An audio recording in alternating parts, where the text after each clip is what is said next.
Moving on, the last chapter of your top syllabus is of your Flamingo book is Going Places.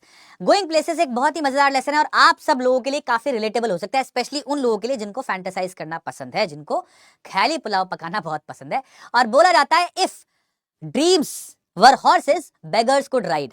अगर सपने horses होते ना, घोड़े होते सपने, तो बेगर्स जो होते हैं ना वो बड़े आराम से उनको राइड करते हैं, क्योंकि बेगर्स जो होते हैं या ऐसे लोग जो खाली होते हैं यूजुअली बहुत सपने देखते हैं, अपने ख्याली पुलाव पकाते रहते हैं। स्टोरी लिखी है ए.आर. बार्टन साहब ने और स्टोरी जो है वो एक ऐसी लड़की के बारे में है, सोफी के बारे में, जो कि एक टीनेज गर्ल है और वो अक्सर अपने आप को अनरियलिस्टिक ड्रीम्स में और एस्पिरेशंस में इन्वॉल्व करती है, अनरियलिस्टिक ड्रीम्स देखती रहती है और वो ऐसे ही इमेजिन करती है अपने आप को मिलते हुए एक बहुत ही बड़े फुटबॉल स्टार से, और फिर उसका फाइनली रियलिटी के साथ एनकाउंटर होता है। तब उसके साथ क्या होता है, क्या वो रियलाइज करती है, बेसिकली आपको ये स्टोरी बताती है। ये स्टोरी थीम करती है अराउंड इमेजिनेशन या फैंटेसी, ड्रीम्स, ठीक है, aspirations and fantasy versus reality. ये बहुत इंपॉर्टेंट थीम है इसका, फैंटेसी वर्सेस रियलिटी। कुछ लोग जो हैं फैंटेसी करते करते, सपने देखते देखते रियलिटी ही भूल जाते हैं। इसके ऊपर बेसिकली ये लेसन आपको बताया गया है। बहुत जरूरी है कि आप सपने देखें, लेकिन ये भी जरूरी है कि आप उन सपनों को देखने के बाद मेहनत करें उनके लिए। कलाम साहब ने बोला है, dreams is not what you see in your sleep, they are the things that do not let you sleep. वो सपने जो होते हैं वो चीजें होती हैं जो ऐसे, जो आप सोते हुए नहीं देखते, बल्कि वो चीजें होते हैं सपने जो आपको सोने नहीं देते। मतलब तो इन अ वे ये लेसन आपको ये बोलता है, कम्युनिकेट करता है कि हम सब लोगों को सपने देखने चाहिए, बट एक बैलेंस बनाना चाहिए बिटवीन रियलिटी एंड ड्रीम्स। ऐसा बैलेंस जिससे हम कंप्लीटली मोटिवेट रहें अपने सपनों को अचीव करने के लिए। ऐसा ना हो कि आप सपनों में अपनी दुनिया बना लो और वहीं देखते रहो बस। ठीक है, देखते हैं एक बार फटाफट से स्टोरी को, फिर इसके लास्ट जो पार्ट है स्टोरी का, जो जिसमें हम पीवाई को डिस्कस करेंगे उस time, and then we will wind up the class. Okay, here we begin. देखो, coming home, Sophie's dreams and reality, Sophie के सपने और reality. Coming home from school, Sophie tells Jansie about her desire to own a boutique after living school. तो Sophie और Jansie दो दोस्त होती हैं स्कूल में, जैसा कि आप इमेज में देख रहे हो। स्कूल से वापस घर आ रही होती हैं, तो आप वापस आते हुए सोफी जेंसी अपनी दोस्त को बताती है कि वो एक बुटीक खोलेगी स्कूल छोड़ने के बाद। बुटीक मतलब क्या होता है, ऐसा जैसा इमेज में आप देख रहे हैं, तो एक ऐसी शॉप, एक ऐसा एस्टैब्लिशमेंट जहां पर बहुत सारे फैंसी ड्रेसेस और एक्सेसरीज बेचे जाए। तो भाई ये बोलती है कि मैं बुटीक खोलेंगी स्कूल छोड़ने के बाद, तो Jansie draws her to the reality by telling her that it called for a lot of money. Jansie उसको रियलिटी से परिचय कराती है, बोलती है कि भाई बुटीक खोलने के लिए तो बहुत सारा पैसा लगेगा। Sophie thinks she would manage, but Jency expresses her apprehension that it would take a long time to save so much. Sophie बोलती है कि मैं मैनेज कर लूंगी, आ जाएगा कहीं से ही पैसा, बट जेंसी बोलती है कि भाई इतना सारा पैसा जोड़ने के लिए बहुत समय लगता है। प्रैक्टिकल है जेंसी काफी, मतलब। Sophie refuses to give up her dreams and thinks she could plan her savings while working as a manager. अब सोफी बोलती है कि ठीक है, मैं बुटीक के लिए सेव कर लूंगी, मैं एक मैनेजर का काम करूंगी, सीधी मैनेजर बनूंगी मैं। अब जेंसी इसको बोलती है, जेंसी wants her to realize that she couldn't get the position straight away. जेंसी समझाती है उसको कि भाई सीधा मैनेजर नहीं बनता है कोई, जैसे हायरार्की, कहीं भी जॉब करते हो तो नीचे शुरू करना पड़ता है, फिर पहुंचते पहुंचते आप मैनेजर बनते हो, सीधा मैनेजर कैसे बन जाएगी तू। Sophie again starts dreaming of her boutique, which she thinks would be the best of its kind in the city. Sophie अपने ख्यालों में फिर से डूब जाती है और बोलती है कि मेरा बुटीक जो है ना बेस्ट होगा सिटी में पूरी। Jency sees the reality, knows that they are earmarked to work in the biscuit factory। और इससे क्वेश्चन आया हुआ है बोर्ड में लास्ट ईयर। जेंसी को पता होता है रियलिटी का, वो एक रियलिस्ट है, ख्यालों में नहीं डूबती। उसको मालूम है कि वो उन दोनों की जो फैमिली कंडीशंस हैं, जो सिचुएशन है, उसको ये मालूम है कि दोनों अपना स्कूल खत्म करके are bound to work in a biscuit factory. दोनों ही एक बिस्किट फैक्ट्री में काम करेंगे अपनी स्कूलिंग खत्म करके। She wishes that Sophie would not be carried away by her pipe dreams and wants her to be sensible and practical. वो इच्छा जताती है कि सोफी को रियलिटी हिट करे, सोफी रियलिस्ट हो जाए, वो अपने पाइप ड्रीम्स में यानी कि अपने खोखले सपनों में ना इन्वॉल्व रहे ज्यादा, बल्कि वो सेंसिबल और प्रैक्टिकल हो जाए। मतलब वो रियलाइज करे कि जो चीज पॉसिबल है वही मैं करूं। Okay, Sophie refuses to budge and dreams of furthering her mission by becoming an actress or a fashion designer to get her kind of money. Sophie हिलती नहीं है इस बात को बोलने के बावजूद। जेंसी ने जो बोला होगा ना उसको कि भाई तुम रियलिस्ट हो जाओ, थोड़ा सा सेंसिबल हो जाओ, प्रैक्टिकल हो जाओ, तब भी वो मानती नहीं है इस बात को। बल्कि वो क्या करती है, she dreams of furthering a mission. वो अपने मिशन को पूरा करने के लिए क्या ड्रीम करती है, एक एक्ट्रेस बनने की कोशिश सोचती है कि मैं एक एक्ट्रेस बनूंगी या एक फैशन डिजाइनर बनूंगी, जैसे कि मैरी क्वांट थी। मैरी क्वांट एक बहुत ही पॉपुलर ब्रिटिश फैशन डिजाइनर थी, जिन्होंने ट्रेंड में लाया था स्कर्ट को, उसी के लिए जानी जाती है वो। तो ये बोलती है कि मैं फैशन डिजाइनर बनूंगी जैसे कि मैरी क्वेंट, या नहीं तो मैं एक एक्ट्रेस बन जाऊंगी। अब आप देखो इतनी देर में सोफी ने 4 चीजें बता दी। पहले मैं बुटीक खोलूंगी, फिर उसके बाद उसने बोला कि मैं एक मैनेजर बन जाऊंगी सीधी, है ना, फिर उसके बाद उसने बोला कि अच्छा मैनेजर पैसा मुझे लगता है सब चीजों में, तो मैं एक एक्ट्रेस बन जाऊंगी, एक्ट्रेस के साथ साइड बिजनेस तो कर ही सकती हूँ, और फिर उसने बोला कि मैं एक फैशन डिजाइनर बन जाऊंगी, मैरी क्वेंट की तरह पहुंची हुई बहुत नामी। तो रियलिटी से कोई वास्ता नहीं है इसका, बस ऐसी ख्याली पुलाव पकाती है।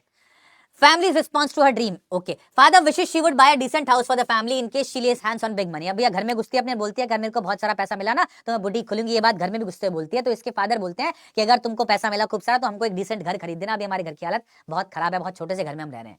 Derek, Sophie's younger brother, retorts saying money doesn't grow on trees. Mother sighs at her daughter's dream. Derek जो है वो अपनी बहन ने जो बात बोली ना इसने कि हम बेसिकली पैसा इसकी बहन ने बोला ना कि भाई मैं तो बहुत बड़ा बुटीक खोलूंगी। पिताजी ने बोला कि पैसा भाई तुम हमारे लिए घर खरीद देना। और इसका भाई छोटा भाई जो है ना वो बोलता है डायरेक्ट कि पैसा पेड़ों पे नहीं उगता है इस बात पे। और इस बात पूरी कॉन्वर्सेशन में इसकी मदर जो है बेटी की बात सुनकर ऐसे एक साय करती है, बस सांस बाहर छोड़ देती है, एक है ना आहा भरती है बस एक। फैमिली स्टेटस, इनका क्या सिचुएशन फैमिली के बताया गया है, rather poor lower middle class. Poor lower middle class से आप बोल सकते हैं ये बिलोंग करती हैं। Father works hard as a manual labourer, इनके पिताजी एक मजदूर हैं, मजदूर लेबरर हैं, बहुत मेहनत करते हैं। Mother's back has become crooked with the burden of household work, माता जी की जो बैक है ना वो थोड़ी मुड़ गई है, अब क्रुक्ड हो गई है क्योंकि घर पे बहुत काम होता है। A small house to live in, suffocated with steam from stove and wild washing piled up in the corner. एक छोटा सा घर है जिसमें रहते हैं और बहुत ही सफोकेटेड है स्टीम से ये घर। सफोकेटेड मतलब यहाँ दम घुटता है क्योंकि पूरे दिन जो घर है ना उसमें एक किचन है बीच में और एक रूम और है साइड में। उस रूम में, बड़े से रूम में जहाँ किचन भी है, वहां पर जब खाना बनता है तो बहुत सारी स्टीम होती है जिससे पूरे घर में वो सफोकेशन सी हो जाती है। And washing piled up in the corner, उसी कॉर्नर में बहुत सारे बर्तन भी, भीड़ लगी हुई है बर्तनों की बेसिकली। तो आपको ऐसा ये जो बताया गया इससे समझ में आता है कि बहुत रईस घराने इनका नहीं है। Sophie feels herself choked in this atmosphere, इस माहौल में सोफी अपने आप को चोक्ड मानती है, बहुत ही ज्यादा दम सा घुटने लगता है उसका। तो क्या करती है वो, बराबर में उसका भाई है जॉफ, बराबर वाले रूम में, वहां चली जाती है। Geoff her refuge from this unpleasant ambiences, unpleasant situation से वो जाती है बचने के लिए, अपने आप को कंफर्टेबल महसूस कराने के लिए अपने भाई जॉफ के पास। Geoff her brother has been 3 years out of school now, Geoff जो कि इसका बड़ा भाई है वो 3 साल पहले स्कूल से पास आउट हो चुका है। Worked as an apprentice mechanic, वो एक ट्रेनी मैकेनिक, अप्रेंटिस मतलब ट्रेनी, वो एक ट्रेनी मैकेनिक की तरह काम करता है। An enigmatic character has close side to his personality, enigmatic मतलब पजलिंग, इसका जो भाई है उसकी पर्सनालिटी बहुत ही पजलिंग है, नहीं मालूम चलता उसके बारे में। A close side to his personality, वो बिल्कुल शांत रहता है, कुछ नहीं बोलता। आपकी बुक में एक लाइन दी गई है, words had to be prized out of him, शब्द निकालने पड़ते थे उससे, लाइक वाटर, सॉरी लाइक मैं भूल गया, anyway words had to be prized out of him मतलब उससे शब्द बाहर निकालने पड़ते थे, बोलता नहीं था, खुद बिल्कुल शांत रहता था। A man of few words, जैसा कि यहाँ लिखा हुआ है। Sophie jealous of his silence, Sophie को बड़ा अजीब लगता था कि ये बिल्कुल शांत रहता है भाई मेरा, कुछ छुपा रहा है मुझसे और ये बहुत ज्यादा एडवेंचर करता है अपनी लाइफ में। She feels that she has a world which she never visited. She is fascinated by his world of dreams because she could never visit this world. उसको लगता है सोफी को कि ये शांत रहता है, एक ऐसी दुनिया में रहता है जिसको मैंने कभी विजिट नहीं किया। हो सकता है अपने ख्यालों में सही, लेकिन ये बताता नहीं है कुछ। और ये इस दुनिया के बारे में सोच के बहुत ही इंटरेस्टेड होती थी, फैसिनेट होती थी कि क्या मेरा भाई किस चीज के बारे में सोचता है, कहाँ जाता है पता नहीं। अब Sophie desires to be one with the world beyond, Sophie चाहती है कि ये इस दुनिया का हिस्सा बने और इंटरेस्टिंग जो एडवेंचरस दुनिया है उसका भी पार्ट बने, वो मजे करे सोफी दुनिया में, ऐसा चाहती है वो। Longs to meet interesting exotic people who she thinks are part of brother's world, वो बड़ी इच्छा जताती है ऐसे इंटरेस्टिंग लोगों से। एक्सोटिक मतलब जो थोड़ा सा अजीब हो, और फॉरेन कंट्री के लोगों को एक्सोटिक बोला जाता है। तो वो चाहती है कि वो जहां पर रहती है उससे अलग भी कुछ लोगों से मिले, she thinks are part of brother's world, और उसको लगता है कि ये जॉफ की दुनिया में है ये लोग, क्योंकि जॉफ बाहर जाता है ना काम करने के लिए, काफी दूर जाता है अपने घर से, तो उसको लगता है शायद ये भाई की लाइफ में बहुत सारे लोग हैं जिनसे मिलना चाहती थी। Wants to be admitted more deeply into his brother's affections. Her father forbids it, thinks her to be too young.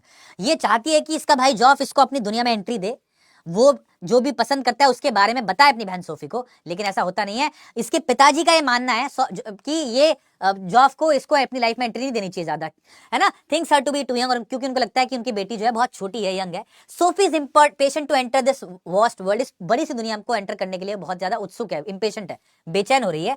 Feels herself at home in this romantic world, imagines herself to be riding into this world with Geoff, dreams that the whole world is waiting to receive her there. अपने ख्याली पुलाव ये पका रही है, इसको लगता है कि ये जो दुनिया है ना जो उसका वेट कर रही है, एक इमेजिनरी दुनिया जिसमें जॉफ है बेसिकली, वो दुनिया बहुत इंटरेस्टिंग है उसको लगता है, और वो हमेशा से उस दुनिया का हिस्सा रही है। साथ साथ वो अपने भाई जॉफ के साथ इमेजिन करती है कि ऐसे उस बाइक को राइड कर रही है, एक बाइक को, उसने खूबसूरत कपड़े पहने और उसका जो मफलर है वो हैंग कर रहा है ऐसे, और लोग उसको जैसे वो बाइक पे ऐसे आते हैं लोग उसको ऐसे अपलॉड कर रहे हैं, इनको इसकी तालियां बजा रहे हैं उसके लिए, ठीक है। And dreams the whole world is waiting to receive, और सोचती है कि पूरी दुनिया उसको वेट कर रही है ऐसे रिसीव करने के लिए। Sophie gives vent to pipe dream, अब क्या होता है, क्योंकि सोफी की बात पे ध्यान नहीं देता है जॉफ, तो वो एक मनगढ़ंत कहानी बनाती है, और वो मनगढ़ंत कहानी उसको बहुत दुख देती है, उस कहानी को एक तरह से जीने लगती है अपनी इमेजिनेटिव दुनिया में। Tells Geoff of her meeting with Danny Casey in the arcade, बताती है कि मैं एक शॉपिंग कॉम्प्लेक्स में, आर्केड मतलब एक शॉपिंग कॉम्प्लेक्स, बहुत सारी दुकानें जहां ऐसी जगह, बोलती है मैं फुटबॉल स्टार डैनी केसी से वहां पर मिली। Geoff refuses to believe her. Sophie shares her secret saying she met him at the Royces. Cooks up details about his physical appearance to make Geoff believe the story. Geoff shares the story with dad. अब क्या होता है भाई, ये कहानी जो बनाती है ना कि मैं जॉफ से मिली, सॉरी मैं डैनी केसी से मिली, डैनी केसी एक फुटबॉल स्टार है और जॉफ इसका भाई जो है ना वो बहुत बड़ा फुटबॉल लवर है, तो इसलिए उसका अटेंशन ग्रैब करने के लिए कहानी पका तो देती है, लेकिन जॉफ मानता नहीं है, उसको मानता नहीं है कि सच है। सोफी क्या करती है, ये बताती है कि मैं उससे मिली थी रॉयसेस पे, एक जगह है बेसिकली आर्केड के आसपास एक जगह है, वहां पर मिली, और उस कैसे वो दिखता है, कैसी उसकी आंखें, कैसी उसकी अपीयरेंस ऑफ नेचर है, कर्टियस है, उसकी आंखें ऐसी हैं ग्रीन वाली, ऐसे करके डिटेल्स कुछ कुक अप कर देती है, तभी पका देती है, मतलब फर्जी डिटेल्स बता देती है ताकि जॉफ को भरोसा हो जाए इसकी कहानी पे। जॉफ मोमेंटरीली ना हाँ भरता है ना भरता है, लेकिन जाकर ये बात अपने पिताजी को बता देता है। Both wave of her story as unrealistic and discuss the skills of Danny Casey as a player. दोनों ही उसकी कहानी को अनरियलिस्टिक मानते हैं, जिसके पिताजी को पता है कि ये जो है एक इमेजिनेटिव दुनिया में जीती है, इसलिए दोनों इसकी कहानी को अनरियलिस्टिक मान के ऐसे ही साइड कर देते हैं, श्रग ऑफ कर देते हैं, और डैनी केसी के फुटबॉल स्किल्स के बारे में बातचीत करने लगते हैं। क्यों? क्योंकि जॉफ और सोफी के फादर दोनों ही शौकीन होते हैं फुटबॉल के, और दोनों ही एक तरह से डैनी केसी जो फुटबॉल स्टार है उसकी एक्टिविटीज को जानते हैं, वो फुटबॉलर है जानते हैं, डिस्कस करते हैं कि ये तो बहुत अच्छा प्लेयर है। Dad warns Sophie of landing herself in trouble someday with Sophie's wild stories. अब सोफी बीच में एकदम से इंटरप्ट करती है कि मैं डैनी केसी से मिली थी, ताकि उसके डैड उसको सीरियसली ले, लेकिन डैड को पता है कि ये लड़की हमेशा मनगढ़ंत कहानियां बनाती है, इसीलिए इसके डैड एकदम से इसको डांटते हैं और बोलते हैं कि तुमको रियलिस्टिक वर्ल्ड में जीना सीख लो, और किसी दिन तुम्हारी ये कहानी है ना तुमको बहुत बड़े ट्रबल में डाल देंगी, ये जो वाइल्ड स्टोरीज तुम्हारी हैं ये तुमको किसी दिन बहुत बड़े ट्रबल में डाल देंगी। इन वे उसको सजेस्ट करते हैं कि वापस रियलिटी में लौटाओ, इस ख्याली पुलाव पकाना बंद कर दो ये। ओके, आगे देखो, Sophie makes further attempts to convince Geoff. Sophie जो है अब आगे कोशिश करने लगती है और स्टोरी को बढ़ाती है आगे, ताकि जॉफ कन्विंस हो जाए इस बात के लिए। बोलती है, she gives him details of a meeting with Casey, describes it to be a chance encounter at the Royce's. She was the first to speak. She asked him for an autograph but could not get it since neither of them had paper और pen. The two discussed about the clothes of रॉयसेस।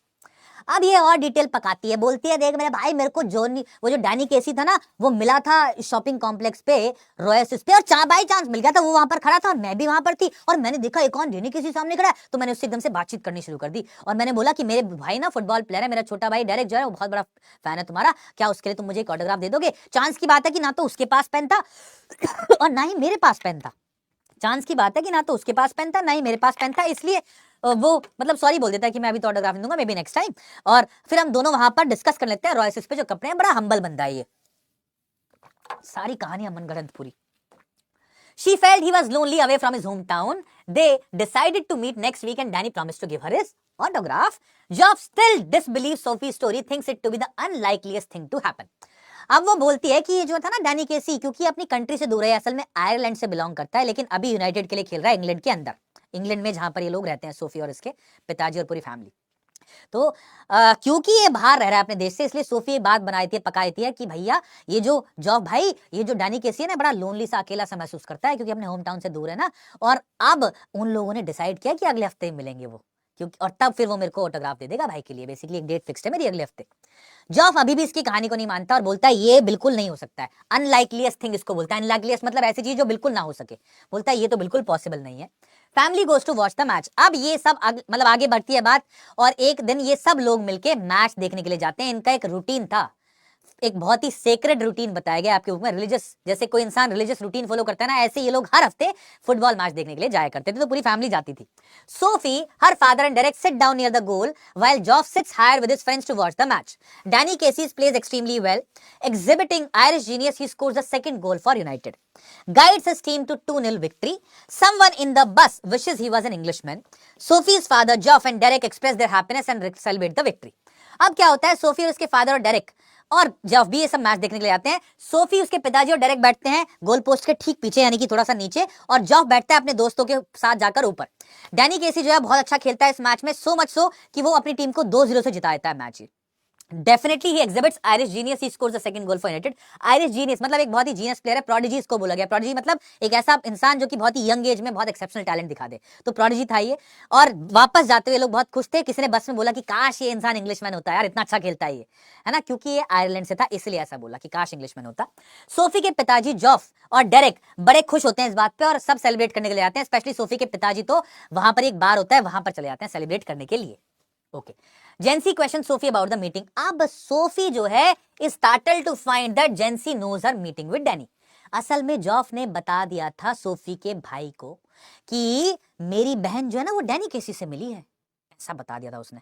तो Sophie से मिलने आती है जेंसी, ठीक है, और जेंसी जैसी से पूछते तुम मुझसे मिली थी डैनी केसी से, तो सोफी बहुत सरप्राइज हो जाती है कि इसको कैसे पता चला।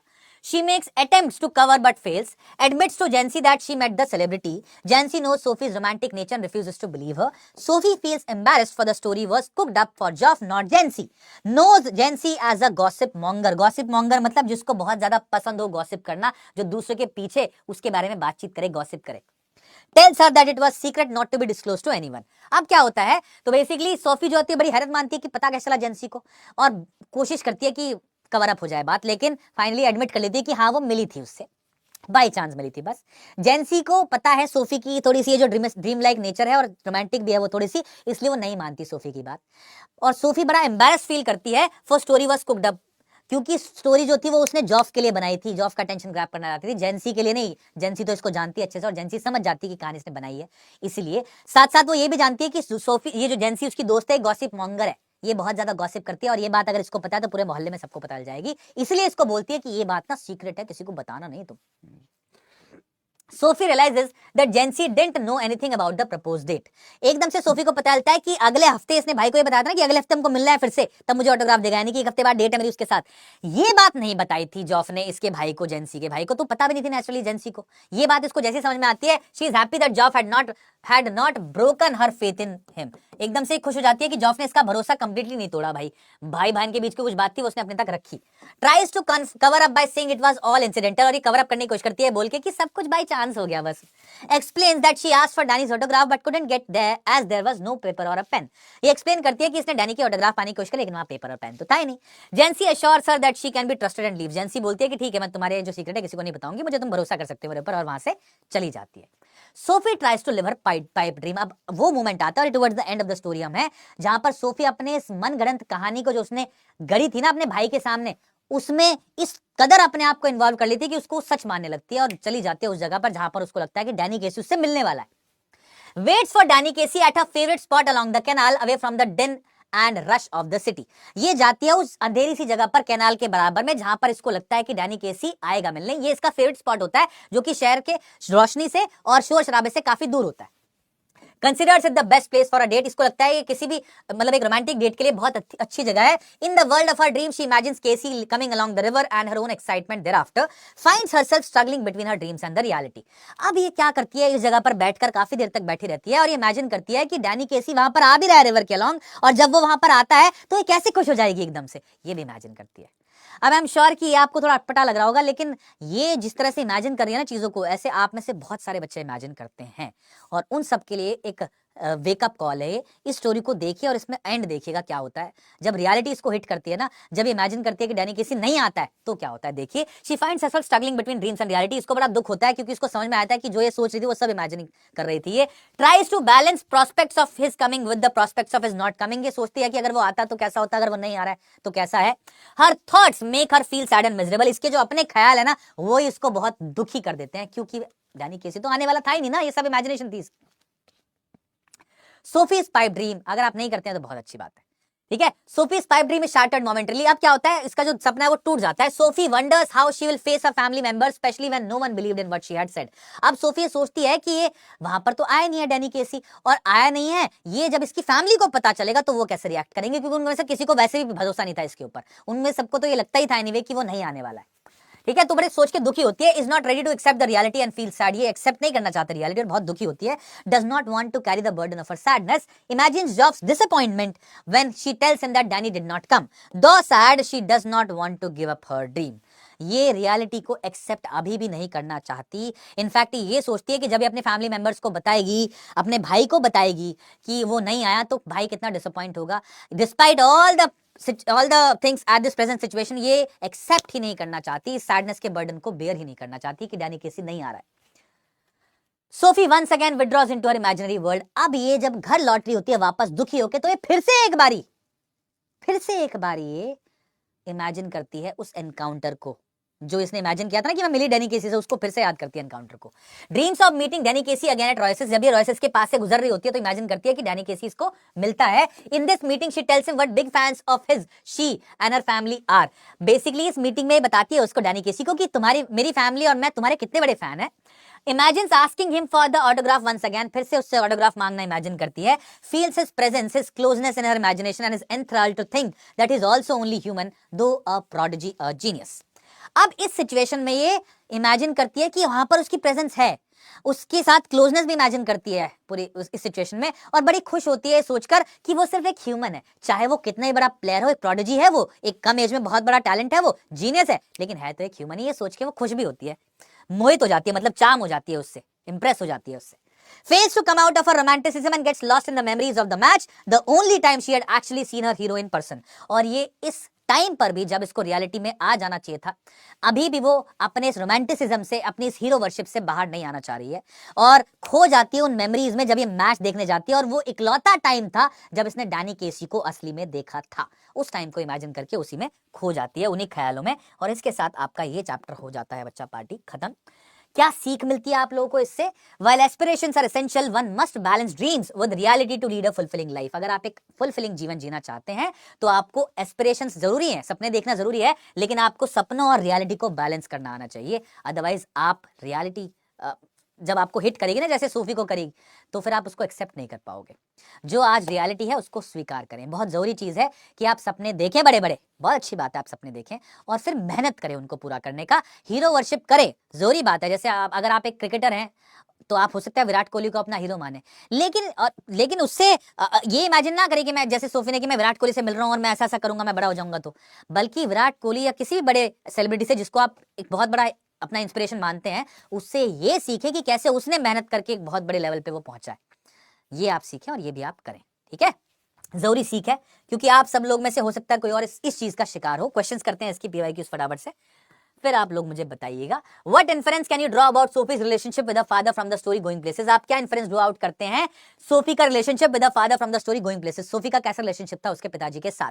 तो सोफी का जो रिलेशनशिप था, मुझे नहीं लगता कि वो बहुत ज्यादा गड़बड़ था, but it was a little strained, क्योंकि ये अक्सर अपना ड्रीम मेक बिलीव वर्ल्ड में, इमेजिनेशन में खोई रहती थी, और इसके पिताजी को ये बात पता था कि एक इमेजिनेटिव वर्ल्ड में जीती है। इसलिए इसके पिताजी अक्सर इसको समझाते रहते थे, इसको रियलिटी एक चाहते थे कि वो प्रैक्टिकली और रियलिस्ट बन जाए, सेंसिबल हो जाए, जैसे कि इसकी फ्रेंड भी चाहती थी, है ना?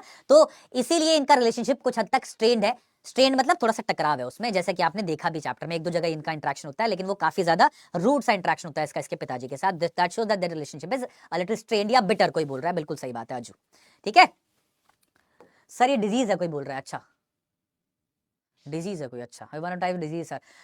हाँ मतलब है कुछ हद तक, बट मुझे लग रहा है ये एक दिमागी मेंटल प्रॉब्लम है, और जब आप इसको अनकंट्रोल्ड वे में छोड़ देते हैं ना, खुद को इमेजिन करने देते हैं चीजों को, आप इस रियलिस्टिक दुनिया में जीना नहीं चाहते, तब आप शायद you hand over yourself, you surrender yourself to a problem, mental problem. आप होने देते हैं उस प्रॉब्लम को खुद को, ठीक है? Next, does Sophie's father believe a story of meeting Danny Casey? Discuss, क्या सोफी के पिताजी उसकी स्टोरी जो है डैनी केसी से मिलने वाली उसको बिलीव कर लेते हैं? नॉट एट ऑल, बिल्कुल नहीं मानते। In fact he shrugs it of, उसको साइड कर देते हैं, दरकिनार एकदम कर देते हैं, और उसको डांट भी लगाते हैं। He tells him to come out of her imaginative world, अपनी जो इसकी ख्याली पुलाव वाली दुनिया उससे बाहर आने के लिए इसको बोलते हैं। एंड साथ साथ इसको ये भी बोलते हैं that one day her wild stories might land her in trouble, एक दिन इसकी जो कहानियां बनाती है ना, इसकी वजह से हो सकता है ये किसी प्रॉब्लम में पड़ जाए। नेक्स्ट, ये 3 क्वेश्चंस हैं जो कि रिपीटेटिवली आए, और कमाल की बात है पिछले 5 सालों में आप देखोगे तो लगभग हर साल ये क्वेश्चन पूछा जा रहा है किसी ना किसी तरीके से। इसको मान के चलिए तय कि ये पूछा ही जाएगा, ठीक है? मान के चलिए ये बात। क्वेश्चन क्या है, इस साल भी 2024 मार्च में जो एग्जाम हुआ है उसमें भी ये 3 अलग अलग सेट में पूछा गया है। देखो कैसे। पहला, bring out the contrast between जेंसी and Sophie in the story going places. दोनों के बीच में क्या कॉन्ट्रास्ट है, क्या डिफरेंस है जेंसी और सोफी के बीच में, ये बताओ। Jansie knowing they were both earmarked for the biscuit factory became मेलांकली।